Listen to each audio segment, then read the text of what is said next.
Sabi niya, entrepreneurship is also about the ability to create something from nothing. In early centuries, entrepreneurship was used by the people to survive. For example, bartering, wherein a fisherman exchanges fish to a farmer or vegetable. So usually naman, kapag sinabi nating entrepreneur, they are creating something new. Sila yung mga tao na nag-create ng something new or something new idea. They are not the typical businessman. Yung businessman kasi, they operate the business na without innovation. Pero ang entrepreneur, they are always looking for something new. Another is yung concept of entrepreneurs. Ito yung mga concept ng entrepreneur. There are three concept or key concept of entrepreneurship. So number one is entrepreneurship, a process of inventing, innovating, and creating new ideas and turning them into action with the purpose of making wealth. So meaning, they are looking for income. Not only, just like for example, si Josh Moyka. Sino kakilala kay Josh Moyka? Diba? He's always looking for something new na i-offer sa market. So dapat kayo as EDM student at YUM student, you are not looking na sabihin nyo lang, nasa bahay lang kami. You are dapat nag-create kayo ng ideas o nag-iisip kayo ng ideas na pwede nyong i-offer na maging something new sa market. Kasi nga, if you are the first or the first one na mag-offer ng isang product, ng something new product, lamang ka compare with your competitors. Just like for example, di ba, kapag nasa competition, usually ang lumalamang naman yung mga nauna. Usually laging wait for a while, may nagpapa-admit pa.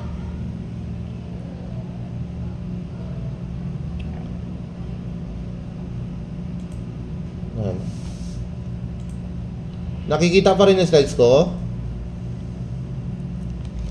Hello class? Opo. Okay. Yan. Sabi nga, let's explore and discover entrepreneurship, unlocking difficulty. Entrepreneurship is the key engine for formation of economic, social, and ethical value. Just like for example, what do you think will happen if I will record your name ha? Kapag pwede kayo magsagot, pwede kayo then sabihin nyo yung pangalan nyo just for your performance. Okay? Okay. When you heard the word, what do you think is the important? Why it is need to have or why is need to exist an entrepreneur? Bakit kailangan mag-exist ang isang entrepreneur? Or bakit kailangan nag-exist ang entrepreneur sa ating economy? Ano may tutulong niya sa ekonomiya natin? Anybody wants to answer my question? What is the important why there is an entrepreneur or the existence of entrepreneur? Anybody can answer, but you have to tell first your name. Banggitin niyo muna yung pangalan ninyo for your performance this evening.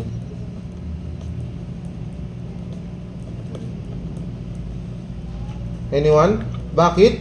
Or what do you think is the important of having an entrepreneur in our economy? Ano raw yung importansya niya based on the entrepreneurship definition? Ito yung definition natin na to.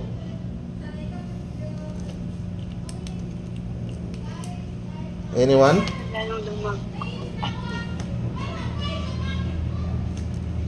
Anybody who wants to answer? What do you think is the important?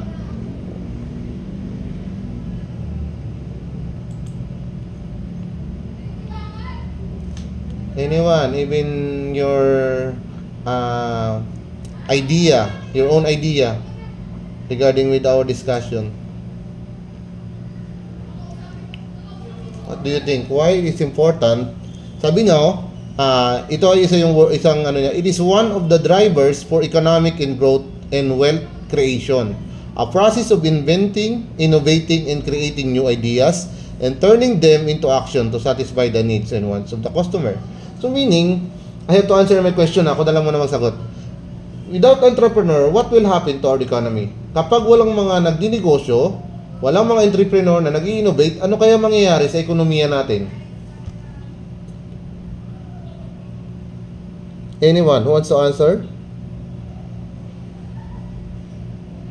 Magka-down po, sir. Yeah, Nag?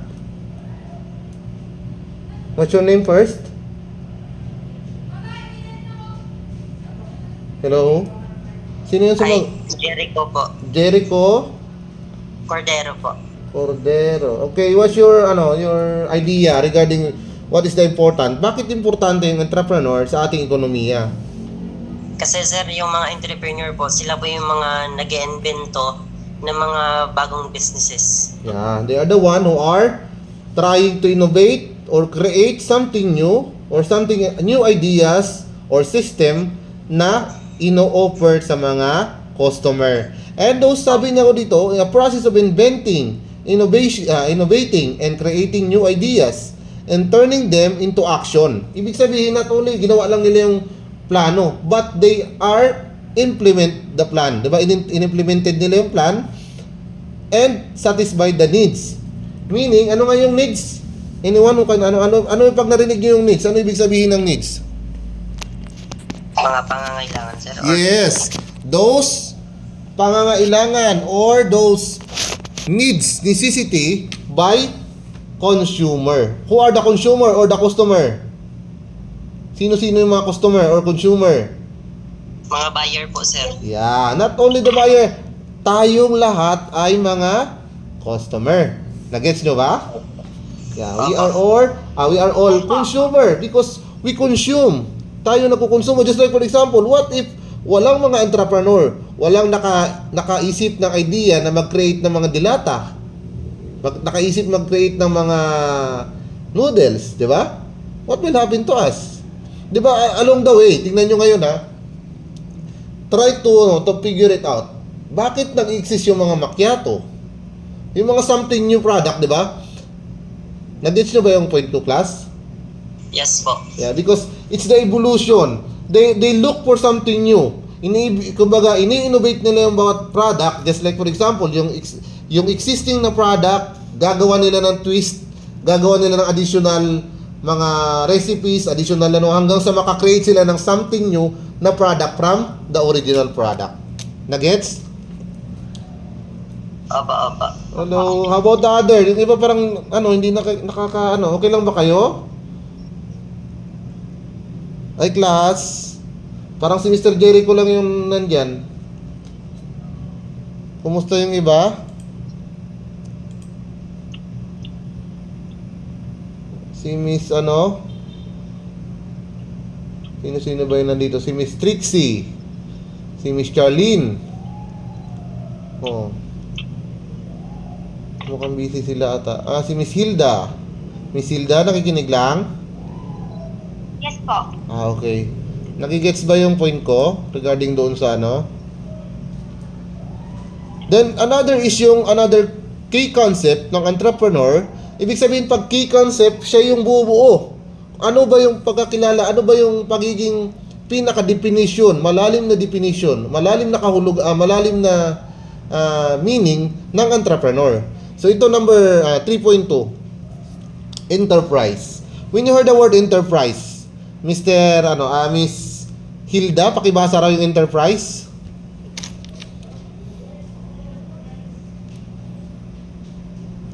Miss Hilda? Wait, sorry, naka-mute pala. Okay. Hello. Enterprise. There are two meanings of the two words enterprise. Enterprise is another term used to address a business. Yeah. It is a product, goods, or services. One is opening for sale. Okay. Example, Rebecca Paxton. Rebecca Paxton's enterprise. Lara set up her own enterprise after leaving her job. Okay. Okay, ako na magtuloy, Miss Hilda. Thank you very much, Miss Hilda. Okay. It is also used to describe the act. Tandaan nyo ito ha. It is also used to describe the act of someone who takes the initiative by taking risk. Tandaan niyo na lahat ng negosyante, lahat ng entrepreneur, lahat ng businessman, they have their nagtitake sila ng risk, di ba? Yung possible na pagkalugi ng kanilang negosyo. Hindi naman lahat ng negosyante nagiging maunlad agad or nagsa-success in their line or in their industry o business. So So putting up new product and investment in running a business. Tandaan nyo yan. I think kasama yan sa magiging exam ninyo. So tandaan nyo yung enterprise, meaning na enterprise na yan. There are two meanings yan. So but the word to remember, yung dapat yung tandaan, is also used to describe the act of someone. Kumbaga, yan yung tawag sa isang businessman. Aside from being a businessman or entrepreneur, tawag sa kanila sinisit up ay enterprise, yung kanilang tinatayong negosyo. Nag-gets nyo ba? Opo. Okay, tawag doon yung tinayo nila, ang tawag doon ay enterprise. Ang tao naman, pag tinawag natin tao, siya ay entrepreneur. Ito yung number 3. Ang tao, ang tawag ay entrepreneur, ang tinayo nilang business, ang tawag ay enterprise. Okay? Whether it's goods, kung goods naman, siya yung tatawag natin na may product na kasama. Pag services, okay, what kind of services? Ano-ano yung mga alam ninyong services type of business? Sa Anyway. mall, sir. Mga? Sa mall po. Like, ano yung mga sales lady? Yeah. But we are referring to business. Just like for example, yung mga barbershop, salon. Okay, o mga airline. O do you think they have the product, 'di ba? Ang kanilang in-offer nila ay services. So ang tawag doon sa kanila ay services type. Iba rin yung product type. Yung product type naman, siya yung mayroong product talaga na tangible. Pag sinabi natin tangible, that would be yung nahahawakan, nagagraphs, 'di ba?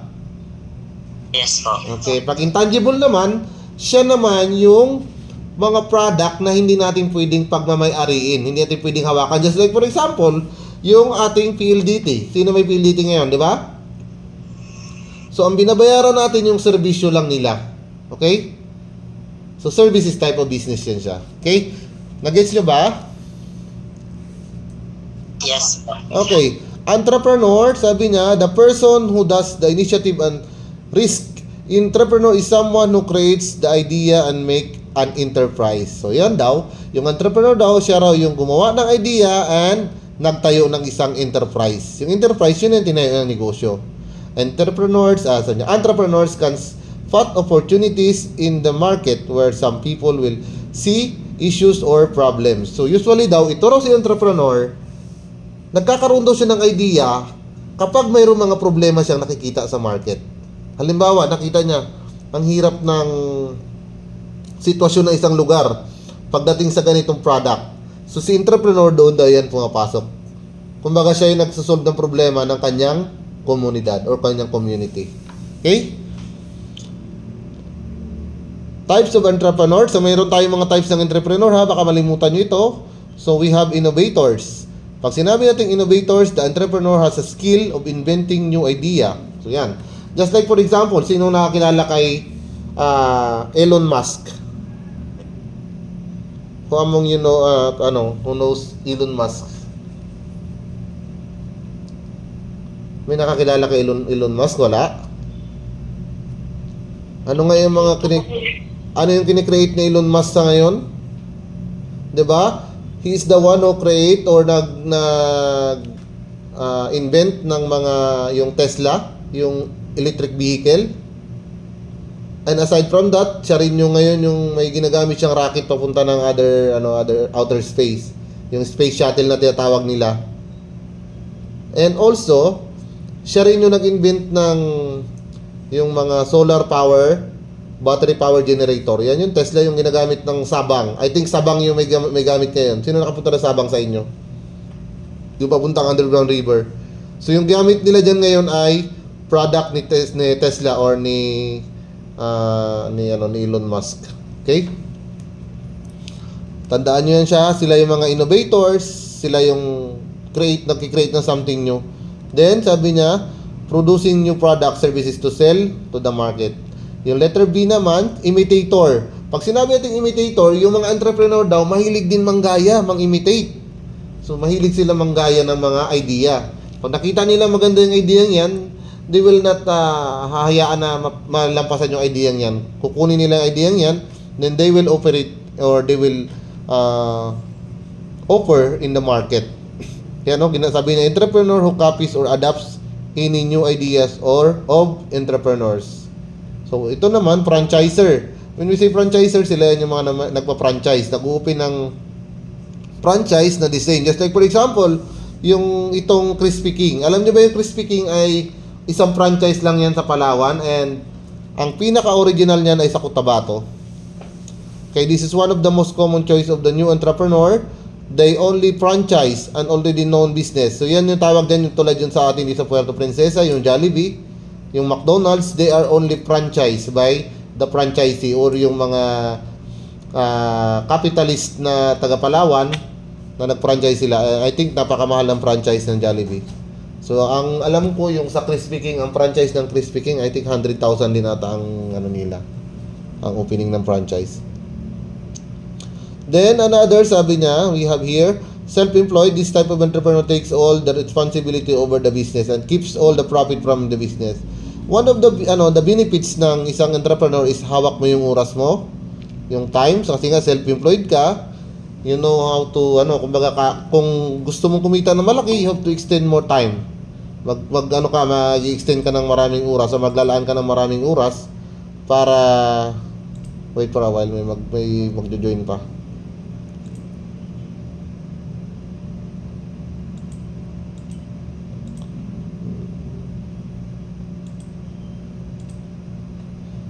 Wait for a while, may mag-join eh.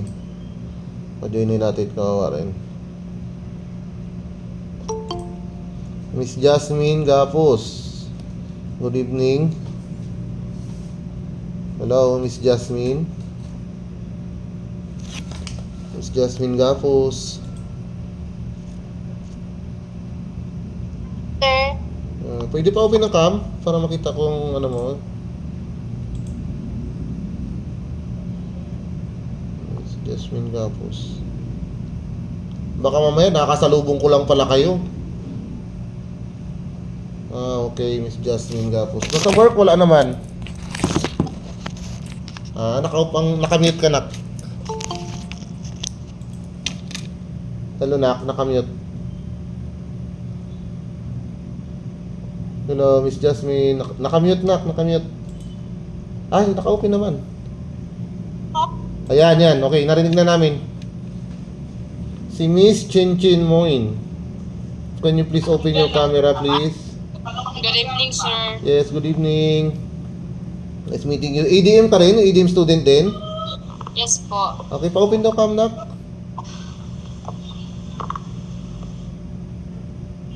Wait lang, sir. Okay. Ang hirap naman ng sitwasyon pala pag naka-ADM kayo, pero kailangan natin mag-send ng effort kasi malapit na ang examination. Para kahit paano makasagot kayo. Yun nga, sir. Medyo mahirap po kasi. Oo. Sige. Ayan, nakita na kita. Wala namang work? Nasa work ka ba? Hindi naman. Wala naman po. Vacant na rin yung time, sir. Okay. Sige. Pwede tayo mag-ano. Okay, thank you very much. So, go back to we have to go back with our discussion. Balik na ako sa discussion ko, ha? Okay? So, sana tayo kanina. Okay, ito na. Self-employed type of entrepreneurs can be those people who go into business to survive a day. Example, family store, repair shop, street vendors, etc. etc. Traders. Pag sinabi natin, ito na yung binabanggit ko kanina, self-employed. Sila yung mga negosyante na nag-strive or nagtayo or nagplano magtayo ng sariling business. Like for example, ito raw, yung family store, yung mga sari-sari store siguro sa bahay. Then yung mga repair shops, 'di ba? Yung mga electronic shops. Then yung mga street vendors. So ang tawag sa kanila ay mga self-employed. Another, we have yung traders. Ito yung traders, sila naman, this type of entrepreneur assumes trading but is not involved in manufacturing the product. They are just buy and sell. Yan yung mga tatawag natin traders. Just like for example, yung mga malaking mga traders dito sa atin, yung mga bumibili ng mga palay, then afterwards, gigilingin lang nila, after na magiling nila, i-retail nila sa market. So, ang tawag sa kanila ay mga traders. Okay? Yung core competencies and entrepreneurship, so we have risk uncertainty entrepreneurs. So, hindi naman to siya gaanong, I think hindi to kasama sa maging exam ninyo. But you have to read.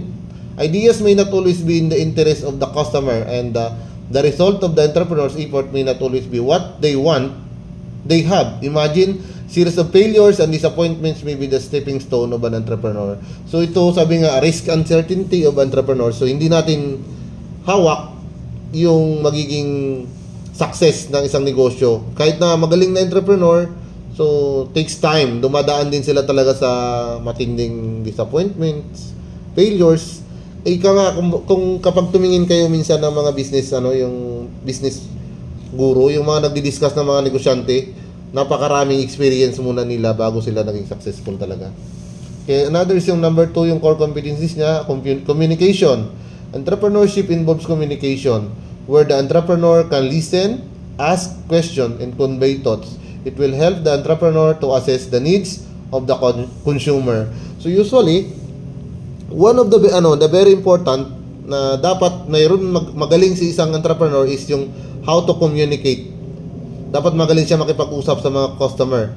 Just like for example, pansinin niyo yung mga nagdinegosyo na di ba? They have the ears. Kahit na malayo sila, alam nila yung hinaing ng kanilang mga kapwa. At yun ay ipoprovide nilang product. Ganun kagaling yung mga negosyante. Kaya pansin niyo minsan, bakit may nag-exist na mga negosyo na alam naman natin na biglaan silang nag-exist dyan kasi narinig nila at nalaman nilang kailangan ng community yan, yung negosyong yan. Okay? Economic activity. Entrepreneurship is an economic activity because it provides job opportunities to other people by creating new products and services and by putting up the new enterprise. So yung binabanggit ko kanina kay yung tinanong ko nung una, why? Why is important na mayroong mga entrepreneur? So ito yung sagot niya. Because entrepreneurship is an economic activity because it provides job opportunities. So one of the contribution ng isang entrepreneur is naggagawa siya ng trabaho para sa mga kapwa niya na walang work or walang business. Another is yung binabayarang taxes ng mga entrepreneur sa ating government. Just like for example, halimbawa, walang entrepreneur, do you think may mga project na mapapagawa yung government natin?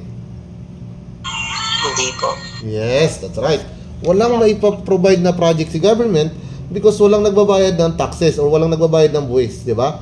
So meaning, kapag malusog ang ekonomiya, ibig sabihin maraming entrepreneur, maraming negosyante. Pansinin niyo yung isang lugar where there is a presence of businesses, yung maraming negosyo, di ba napakasaya ng isang lugar, napakaunlad. It's because the entrepreneur develop the economy or develop the place kapag marami silang existing na entrepreneur.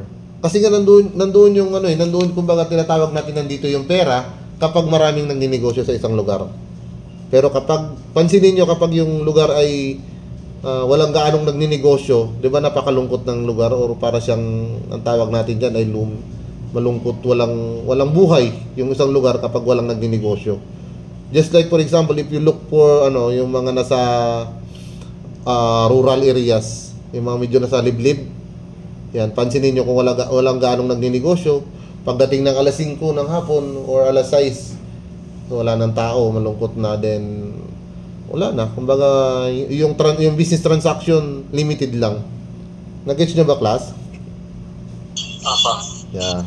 So ito naman, leadership, an entrepreneur should be able to direct and give instructions. So mabilis lang naman siya iunawa, common sense lang yan.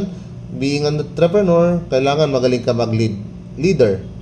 You are not boss. Just like for example, kasi nga yung iba, magkaiba si boss at saka si leader. Si leader, siya yung kumbaga nangunguna. Siya yung unang gagawa, ipapakita niya, okay, ganito gawin yan. While the boss, uutusan niya lang yan. Ganitong gawin nyo, ganitong gawin nyo. Ganun ng boss. Kaya magkaiba si leader at saka si boss. Okay? So dapat daw, an entrepreneur must motivate her subordinates. Kailangan daw ma-motivate mo yung iyong mga empleyado to perform their best to achieve the company goals and objectives. Okay? Then number 5, yung profit. In turning an idea into an actual enterprise, an entrepreneur needs a lot of courage and strength to surpass the challenges and disappointment. Entrepreneurs are mostly motivated on what could be the possible return of profit to them. Without this profit potential, all the entrepreneur's effort and time will remain as an idea. So ayan, innovation ulit. So nabalik na naman, involves continuous searching and creating new ideas. So innovation, Innovation. What is market? So market refers to the whole area of operation and demand and supply. Yan, I think lalabas ito ha, yung market, tandaan nyo yan. And another yung target market, lalabas din to, refers to a group of potential customers to whom company wants to sell its products and services. Maybe lalabas dito sa ano ninyo, exam ninyo, yung target market. Meaning, it refers to a potential customer. Magkaiba si target market at saka si potential customer. Si target market, siya yung iyong potential customer na company wants to sell. Yung iniisip, sabi mo, itong mga taong ito, interesado sa product ko ito. Sila yung target market mo. While, the potential market naman, it refers to people who showed some level of interest. Ang potential naman, sila yung nagpapakita ng interesado silang bilhin yung product mo. Nag-gets na ba ako? Opo. Okay, ganito yung pagkakaiba nila ha. Si potential market, siya yung nagpapakita. Halimbawa, ito yung grupo ng mga taga-Tinigiban. Yung grupo ng mga tao sa Tinigiban, interesadong bumili ng Paris. Okay? Nagpapakita silang interested silang bumili ng Paris. Paris na mga na mga pagkain. While itong si target market naman, itong mga taga Santa Monica, tina-target mo kasi potential customer mo siya. Hindi sila nagpapakita ng interest, pero potential customer mo siya. Nag-gets niyo ba? Yes. Okay. I hope so. Diretso tayo. Products can be defined as anything that we can offer to market for attention, acquisition, use or consumption that could satisfy the need or wants. So yan, yung product, di ba? Usually, ito naman yung kinukonsumo natin. Just like for example, yung ginagamit natin every day in our life, di ba? Yung sabon, ano pa ba? Yung mga kinakain natin. Those tangible. Sabi na nga, oh. The definition of product does not only involve tangible goods such as cars, tables, or chairs. The definition extends include intangible objects. So, based on the dalawang klase yung natin, di ba? May the product type. Pag product type, siya yung mga produkto mismo. Services type, siya yung mga serbisyo na binabayaran ng isang tao. Okay? At hindi lang nag-evolve, hindi lang umikot yung entrepreneur sa product type. Meron din sa mga services type. So, ang services type are a special form of products which consist of activities, benefit, satisfaction offered for sale that intangible and do not result in the ownership of anything. Yun ay binabanggit ko kanina. Just like for example, yung mga barber shop, yung vulcanizing shop, ano pa ba yung mga services type? Anyone wants to answer? May plus 10 points kayo. Ano pa yung mga alamin yung services type? Sa mga airlines po, sir. Yeah, yung mga airlines because you are paying their services. Your name, Miss? Hilda po. Miss Hilda. Restaurant, sir. Yeah, restaurant. Services type, pwedeng product, pwede rin siyang services type. Kasi nga sometimes, 'di ba, yung kanilang serbisyo ang ating nasasatisfied si customer through their service, babayaran sila ni customer ng maayos. O sino yung nagsagot kanina, na boy? Yung restaurant po. Oo. Ako po, sir. Si Jericho na naman? Opo. Oh, dami mo ng points si Jericho ha. Okay. Next we have, ito na yung target market kanina. Nabanggit ko na yan sa inyo. Product, services. Ito naman. Ito. A special form of product which consists of activities, benefits of satisfaction. Just like for example, di ba yung mga salon? Yung salon, nagiging iyo ba? Kapag nagbili ka, napupunta ba sa iyo pag may-ari ng salon? Hello, class? Yung mga hotel. Yes, sir. Pwede pa-repeat, sir? Okay. Just like for example, yung salon. Yung salon ba kapag nag-aabil ka ng nila, napupunta ba sa iyo yung pagmamayari ng salon? Hindi. Hindi. Okay. That's the reason why services type of business siya. Diba? Just like for example, ito, a service does includes banking. So yung bangko, ginagamit lang natin yung serbisyo ng bangko. Yung airline, travel, diba? Communication. So just like for example, yung PLDT, yung Globe, Smart, hotel services, and so on. So yan, lahat ng mga services type na ang binabayaran natin ay ang kanilang serbisyo. Okay? Determining customer needs. Customer needs are the name and unnamed needs of customer when they come in contact with a different business establishment or when they search for the solution which businesses provides. In addition, Providing superior customer service means meeting the customer needs. So yan, kapag nasatisfy mo si customer, whether it's product or services, meaning magiging viable yung iyong business. So itong tawag dito, I think kasama rin sa exam itong viability. So viability, ability of the company to be profitable over a long period of time, returning profit that is sufficient to provide return the business owner. Pag narinig niyo yung viability, meaning siya yung palatandaan or the sign, yung sign na yung isang negosyo ay malusog, kaya niya mag-survive in 20 years, 15 years. Usually kasi kapag hindi viable ang isang business o ang isang product na in-offer mo sa market, just like for example, para lang siyang pad. Just like for example yung nangyari kay Diwata Paris, di ba? Kay Diwata Paris, I think ganun pa rin ba kalakas yung business niya sa ngayon? Medyo hindi na rin, sir. Yeah, yun. Meaning, yung kanyang viability ay hindi ganon ka viable yung kanyang in-offer na product. Kasi nga, sabi daw, ability of the company to be profitable over a long period of time. Siguro mga 10 to 20 years na nandyan. Just like for example, yan yung mga Robinsons, Jollibee, di ba? They count years. Kasi viable talaga sila. Kumbaga, yung viability nila pagdating sa market, yung returning profit that's sufficient to provide return in the business owner. 'Di ba? Kumbaga yung balik ng kanilang kinapital ay kayang mag-survive. Just like kahit na dumaan yung pandemic, 'di ba? Kung mahina-hina yung mga negosyo, bagsak 'yan ng pandemic. Kumusta naman kayo ng pandemic? Anong ginawa ninyo? Sa bahay lang po. Sa bahay lang. Pareho lang rin tayo. Sa bahay din lang kami noon eh. So, yan. Bawal palabasin, sir. Oo nga. So, yan. We have here, research the market. So, yan. Tandaan yung viability ha. Baka lumabas sa exam nyo ha. Is considered things around you such as blogs, magazines. So, yan. Ito na yung mga how are we going to get the idea. Paano tayo kumukuha ng idea para yung i-offer natin product. So, research the market. Ito, unique selling proposition. I think ito kasama to. Is there unique selling proposition?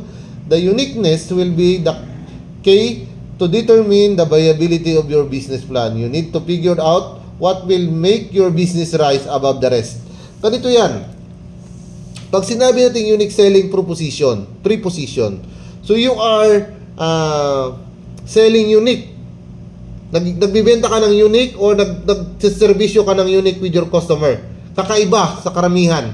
'Di ba? Pansinin niyo, when you are offering new types of business, 'di ba, kapag bago nga, ika nga na iba, pag bagong bukas, bagong klase ng produkto, tinatangkilik ng tao, 'di ba? So yun. Pero along the way, habang tumatagal siya, nawawala yung pagiging unique niya. That's why you have to innovate. You have to make something new or make something new design. Ganun yung dapat ang gawin. Okay? Understand. Sabi na, understand that there are customer interested in your service or product. Make sure you know who are your target client, including their needs, even financial situation. So, hindi naman tayo pwede. Just like for example, nag-offer ng mamahaling product, mga gold, mga lipstick na mamahalin, mga relos na mamahalin. Yung pala, nagbibenta kayo nasa rural areas, nasa bundok. Do you think may bibili nun? Wala po. Yeah.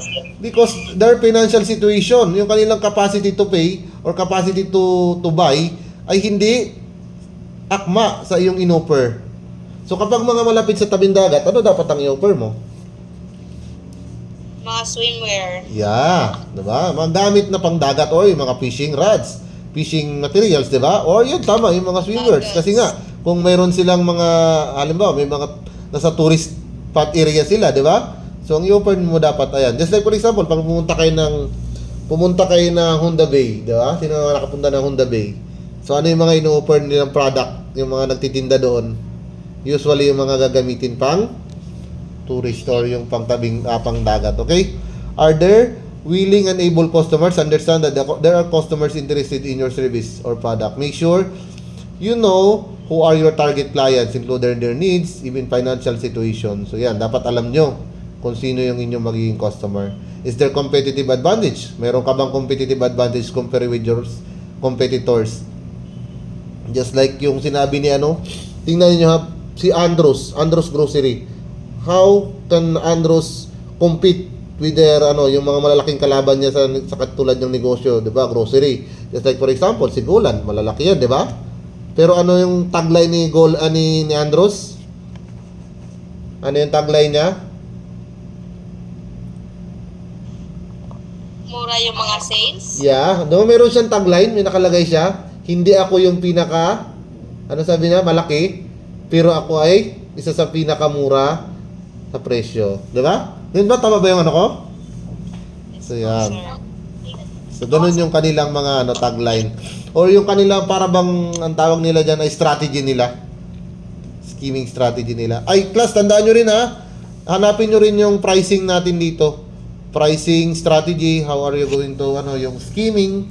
Pag sinabi natin scheming approach, sila yan yung mga parang ang tawag nila diyan yung pagpasok mo ba, halimbawa, pumasok ka sa ganitong business, pareho kayo ng product ng mga competitors mo, halimbawa bigas, or let's say, pa mga product na pwede natin i-compare dyan, ay yung product na in-offer mo, marami kang kapareho, marami kang competitors. Ngayon, binaba mo lang yung presyo muna kasi intrada ka papasok ka sa market, di ba?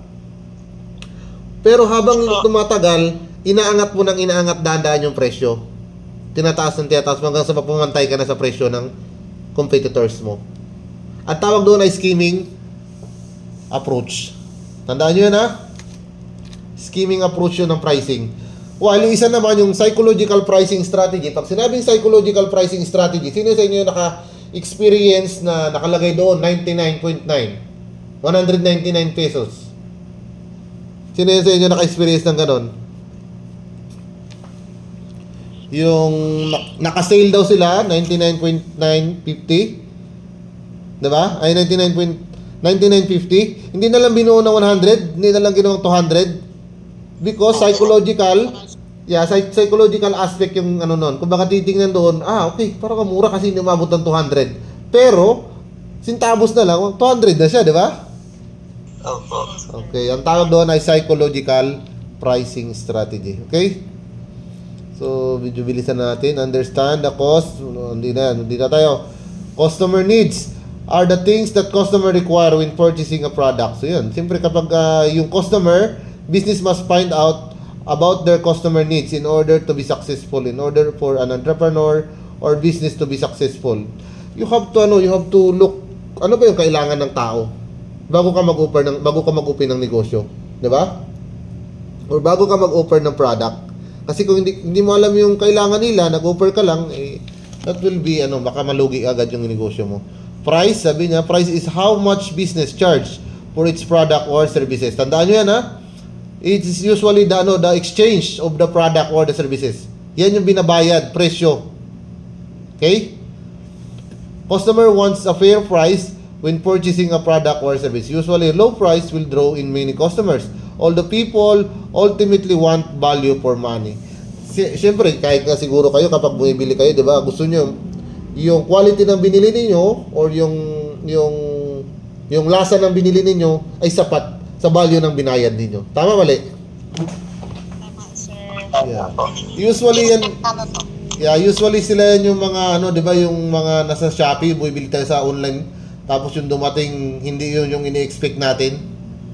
So expectation versus reality yung doon, 'di ba? Parang nadidemoralize or nadidismaya tayo minsan. Ay, akala ko ba ganito yung in-order ko, bakit yung dumating iba? O, 'di ba? Ayan.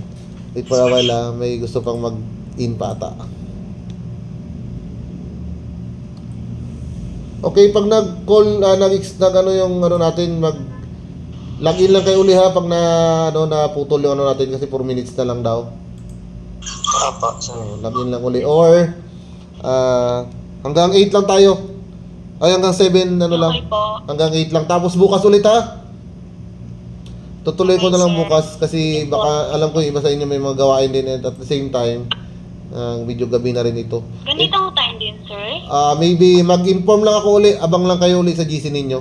So ito, tandaan nyo itong mga word na ito. I think ito baka makasama to sa exam ninyo. Yan na yun, kanina binanggit ko na kayo, di ba? Franchise distribution, psychological, intensive distribution. Pag intensive distribution, yan na yung mga delivery, yung talagang bawat municipality, bawat barangay, nagdi-deliver sila. Yung BOGO naman is ano yan siya, yung buy one get one. Yan ang tawag dyan. BOGO. Place. So, alam nyo na yan yung place. Saan na ba tayo? Back muna tayo doon saglit. Wait lang ha, wag mo na kayo agad mag-out ha. Ano pa ako. So yan, meron tayo ditong mga how to calculate net profit. So yan yung ating how to calculate net profit. Total revenue, i-minus mo lang yung gastos mo. Yung total ng kinita mo, i-minus mo lang yung gastos. So magiging, ang lalabas yan ay net profit. Then, why is profit important? Siyempre, kapag walang profit, di walang kinikita yung negosyo mo, lugi yung negosyo, di ba? So yan. Customer needs, sleep deprivation, physical food, clothing, shelter. So ito raw yung mga customer needs na dapat. Kumbaga, dito kayo pwede mag-rely. Ito yung mga pangangailangan. Iba rin yung needs ha, magkaiba si needs at saka si wants. Si wants, siya lang yung we can survive kahit na wala yung wants. Tulad dito, tingnan niyo yung pagkakaiba nila. Yung needs, food, shelter, medicine, water, clothing. While si wants naman, ano lang yung mga wants natin? Yung mga we can survive kahit na wala yung wants natin na yan. Ano yung mga yon? Yung mga pabango, sino may pabango dito sa inyo? Yan. That's only once, di ba? Ano pa? Can we survive kahit na walang cellphone? Yes po. Yes. So hindi siya needs, pero I don't know, sa ngayon, sa panahon ngayon, hindi pa rin ba talaga needs yung cellphone? Needs na sir. Needs na, sir. It converted kasi nga along the time because of the internet rise or the mode of communication, para kang anong tawag natin ito, napaka behind kapag wala kang cellphone, hindi ka makakonect sa mga tulad dito, hindi ka makakakonect kung mayroong mga meetings. So ang tawag dyan ay nagiging needs na rin siya. Okay, the consumer market, individuals and household who buy goods for their own use or benefit. So consumer market yan. Pag sinabing industrial market naman, individual groups, ito yung mga ginagamit din nila. Just like for example, yung mga factory. So bibili sila ng mga raw na product, then ipoprovide, ihalo nila sa just like for example, ito yung mga bumibili ng maramihang karning baboy, then after all, kaya makarning baka, ginagawang corn beef. While itong consumer market naman, bumibili lang sila, lulutuin sa bahay. Nag-gets nyo ba? Opo. Okay. Yung mga reseller naman, sila yung mga middleman. Binili nila yung baka ng buo, kinatay nila, tinatad nila, niretail nila sa palengke, ang tawag dyan ay reseller. Okay? Or retailer. Concept of an inventions, the help to sell. Convey, communicate. Ito na, yun na yung binanggit ko na scheming approach. Yung mga pricing strategy. Okay, wait for a while.